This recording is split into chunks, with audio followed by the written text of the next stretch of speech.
Thank you so much. Ladies and gentlemen, thanks so much for being here tonight. I really appreciate your attendance and your interest. My name is Todd. I'll provide a little more of an introduction as we move through our presentation today. I wanted to start off by just asking a couple of quick questions. First of all, if you could use the chat pod, share with me what you teach.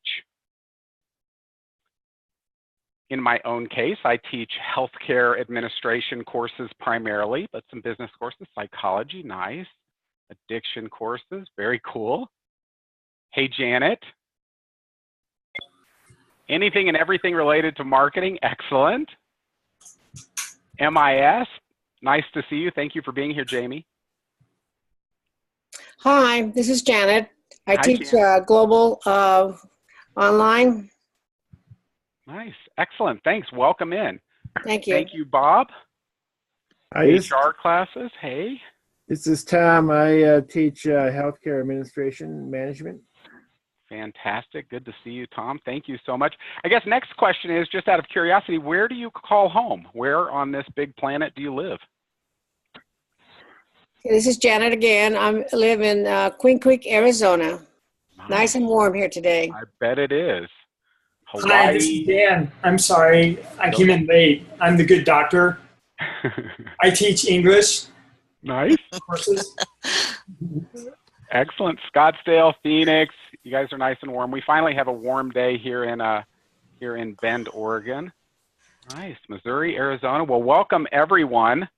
Yeah, earthquakes to boot. Little volcano, little earthquake. OP, Kansas. Nice, nice. And I guess my third question, and there's no right or wrong answer to this, but what is the #1 challenge that you as an instructor face in the online discussions? Anything come to mind? Madras, Oregon. Nice, Greg, we're neighbors. Any particular challenges that you face in the online discussions? Students who are not participating? Yeah, that's a big one for me as well. Well, I normally have about 15 students, and I want to be fair to everyone. So when I respond to one discussion of one student, I feel compelled that I need to discuss to the others. And that's time consuming, so I find that as a challenge. Absolutely. Thank you for sharing that. Dr. Heidi made a fantastic point. Thanks for sharing there, Heidi. Yeah, completeness of responses. Focusing on doing the required minimum number of posts, right? So just get enough to get the grade. Students who post only opinions without that supporting research, absolutely. That's never a problem, is it, Angela? All right, so I hope that we're going to address some of those throughout our presentation tonight. I want to start off by just taking a quick look at our agenda.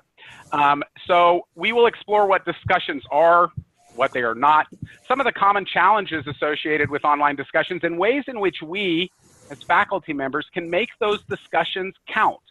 We'll wrap up our session for today with my top 10 tips for enhancing the discussions and really making them count. And finally, we will explore your questions and your concerns. A quick disclaimer, today's presentation really comes from my experience teaching and developing online courses since 2009. Your experiences, they're just as valuable. I hope you will share your ideas with the group as we move through the presentation. Feel free to use that chat pod to share your questions and comments. I'm pretty good at monitoring the chat while moving through the presentation, but Andrea will be my co-pilot and will make sure that I do not ignore you. And if I do, please post those questions and comments again. So here we go. Here's what I know. I know that discussions matter. I know that discussions are opportunity. They're opportunity for both instructors and for students. For instructors, discussions provide us an opportunity to build community, to really engage with our students, to share expectations, to set a tone, to build lasting impressions, and to demonstrate our own subject matter expertise. Discussions are an opportunity for faculty to really connect with students, and they're an opportunity for us to actually teach. Discussions are also provide lots of opportunity for students. For students, there's opportunity to, again, build community, to engage with instructors and peers, to build those lasting impressions, to network, and to demonstrate understanding and competency. Finally, those discussions are real opportunities for collaboration. I like to even use those discussions and will sometimes set up debates in the discussions or have students work together to build out marketing materials or a business plan. Discussions are opportunities, though, for students to learn and to prove that they have learned the material. We know that discussions are opportunity, but discussions are not or should not be filler. They should not be busy work. And in my view, they should not be insignificant. In addition to providing opportunity, I think that discussions really give us some opportunity to engage with students in meaningful ways. Research actually points to both student satisfaction and knowledge acquisition. A friend of mine, a few years ago, we did some research together, and we went out and we asked a bunch of students who were taking online classes to tell us what kinds of activities they were doing in an online classroom. You won't be surprised, the standard answers: discussions, essays, research papers, PowerPoint presentations. No surprise there. Then we asked them to tell us, of all those activities, which ones they liked the most. What did surprise us a bit is that the students said, well, I like online discussions the most, I like PowerPoint presentations, then research papers, email correspondence, essays, and so on and so forth. And while I have to admit to being a bit of an old educator, and I thought, well, maybe that's not so surprising. I mean, the fact that the students like the discussions most doesn't really require a lot of heavy lifting. It's not a lot of hard work. Maybe that's why they like them so much and ranked them as their favorite online assessment or activity. What did surprise us, though, is that when we then asked those students, of all the activities that you do in an online classroom, which activities do you equate to retaining the most knowledge? Where do you remember the most? More than 85% of students said they acquire knowledge and they remember the most from those online discussions, followed by essays, research papers, PowerPoint presentations, and so on. Only 6% of students did not believe that discussions aided in knowledge retention. And while I said that this surprised us, perhaps it's actually more appropriate to say that it absolutely terrified me. I mean, at the end of the day, if students are retaining knowledge that comes from those discussions, it's important for me to sit up a little straighter and make sure that I'm actually engaged in those discussions, especially given the fact that I teach healthcare courses. So the idea that students are retaining knowledge from a discussion forum, and if I'm not in that discussion forum and redirecting as needed or contributing in a meaningful way, that could be a little terrifying. So as promised, a little self-introduction. My name is Todd. I live in Bend, Oregon. I've been teaching online since 2009. In addition to teaching, I also have extensive experience in developing courses and serve as an adjunct faculty member here at Ottawa. I love teaching. It's truly a calling for me, and I'm so honored to work with the university. I have an MBA with a concentration in healthcare administration. I have a Master's of Education with a concentration in org leadership, and I have a Master's of Science in Information Technology with a concentration in computer assurance and security. Prior to my time in higher ed, I was the president and CEO of a national healthcare recruitment, human resources and outsourcing firm. I did that for about 12 years, only hated it for 10. The other 2 were awesome. Everybody always asks me which 2, and I'm not really sure. I guess if you just added it all together, there were 2 probably really great years in that role. I have 25 years experience in human resources and healthcare administration, 15 of those years in what we call C-suite positions, so CEO, chief operating officer, president, vice president, you get the idea. I've overseen both public and private organizations. I am an employment expert and have extensive training and development experience. I decided a long time ago in 2008, 2009 that what I really wanted to be when I grow up was a cowboy, so I quit my job, bought a pair of cowboy boots, bought a hat, moved to Bend, Oregon, bought a little horse ranch across the street from the National Forest. That good-looking guy on the screen there, that's my horse ranger. I'm the other one. If you have any questions about my experience, I would be happy to answer those questions. Here are just a couple of quick shots. If you've never been to Bend, a couple of quick shots just to show you why I live here. Do a Google image search for Bend, Oregon. Yeah, you'll know.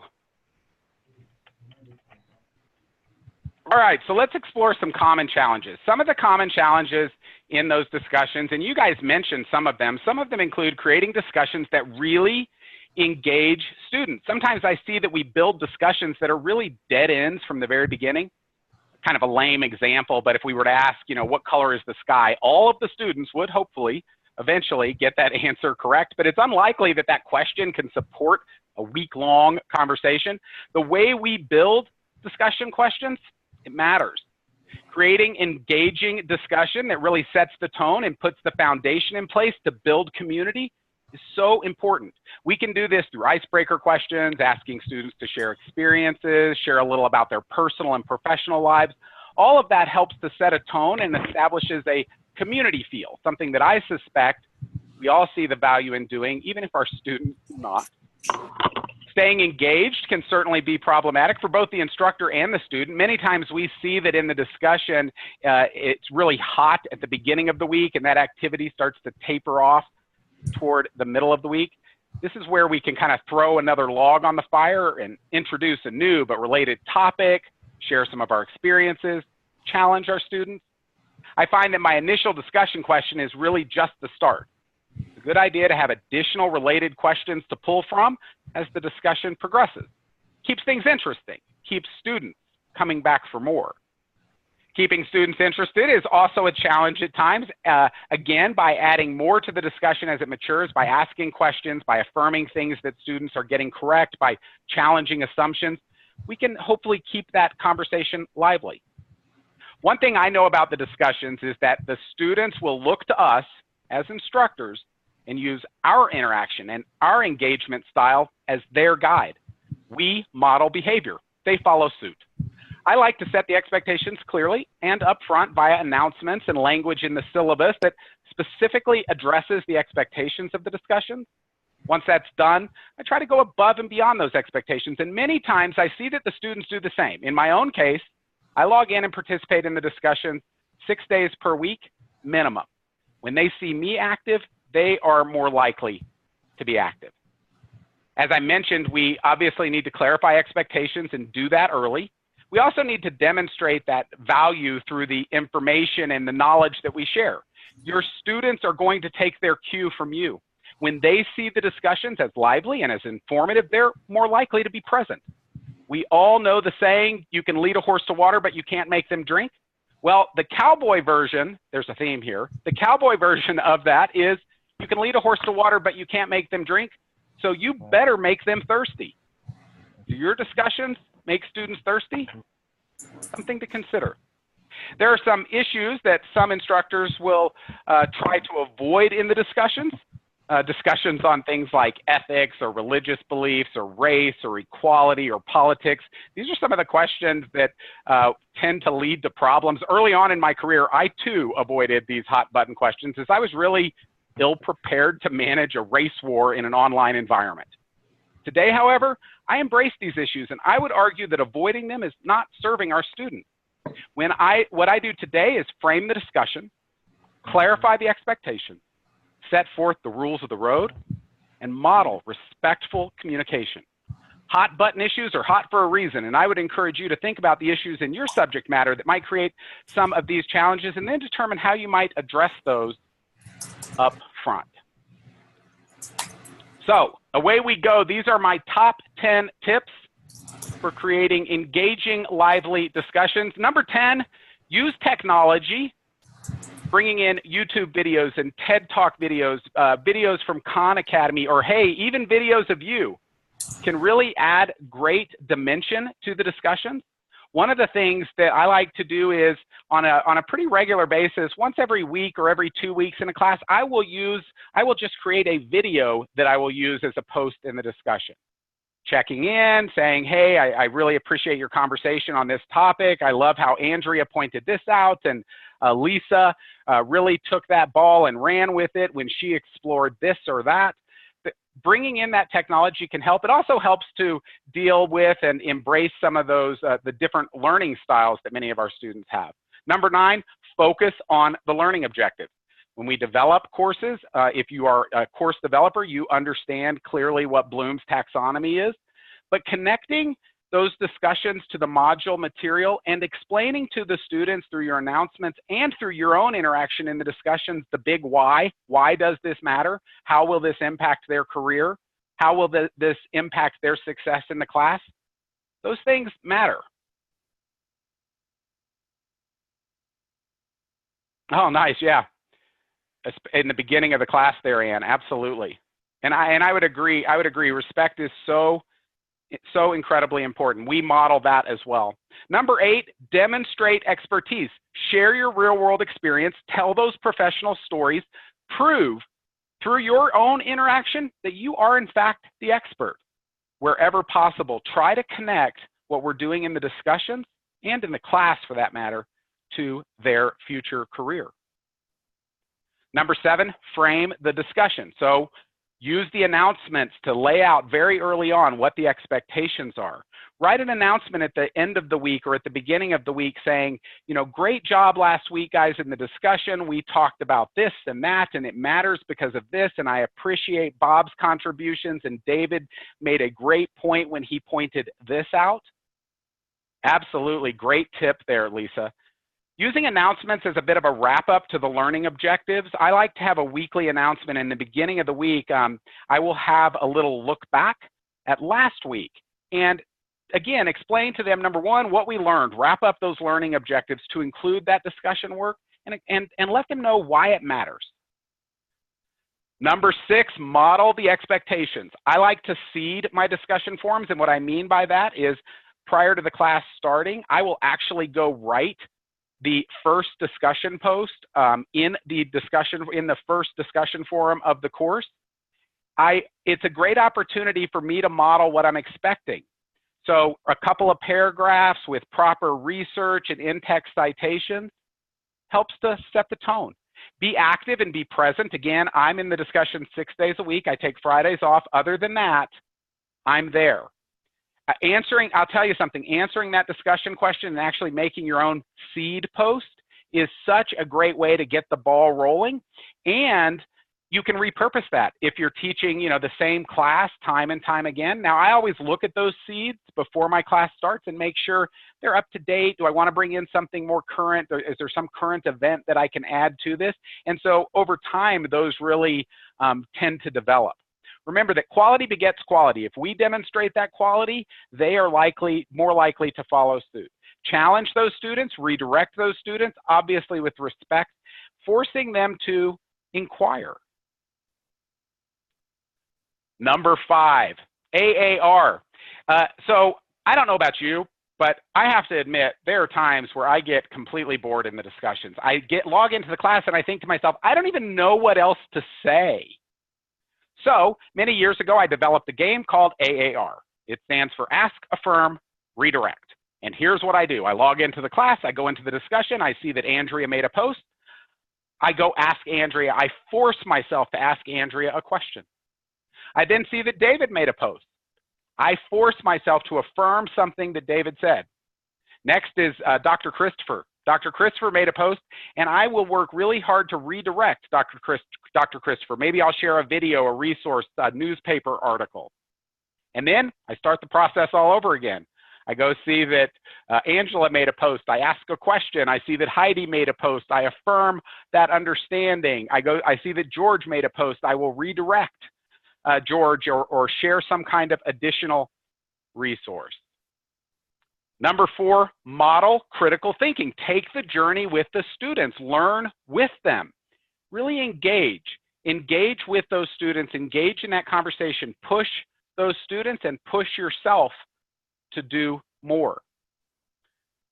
Number 3, research matters, prove it. One of the common concerns that comes up is students aren't using research. When we seed our discussion post and we let them know how this is to look, feel, smell, taste, they're likely to do that. You do your own research, share that research in the class, expect it from your students, and push them to do more of it. Number 2, say something even when they do not. Participate daily, set that expectation, and let your students know, I plan to be in the discussions 5 days a week or 6 days a week. And when you go into the discussions, even if the students have said there is no new activity, post something. Maybe a little note saying, gosh, I can't wait till you guys get the conversation started. Or, hey, to help you get the conversation started, check out this video. What are your thoughts? Share resources, current events, make the learning current. My number 1 tip, make it personal. Welcome each and every student to the class. Call students by their name. Participate in that conversation and extend that conversation and thank them for their contributions. Remember, our students want to hear, they need to hear from you. Ladies and gentlemen, I promised to keep it quick tonight. I told Andrea previously I always do top 10 list because I figure that if I'm doing a top 10 list and I'm really bad, at least you know how long I'm going to be bad for. I hope that you have enjoyed this. I hope you've gotten something out of it. You can contact me in a lot of different ways. 505-908-9540. Connect with me on Skype at r.todd.kane. Email, of course, todd.kane@ottawa.edu, or heck, you can even schedule time right on my calendar by going to toddkane.youcanbook.me. I want to thank you all so much for your attendance tonight. I really do appreciate it. Andrea, I hope I did you proud. Thank you so much for inviting me to participate with the group tonight. If I can ever do anything to help, guys, please let me know. Go tell someone you love that you love them.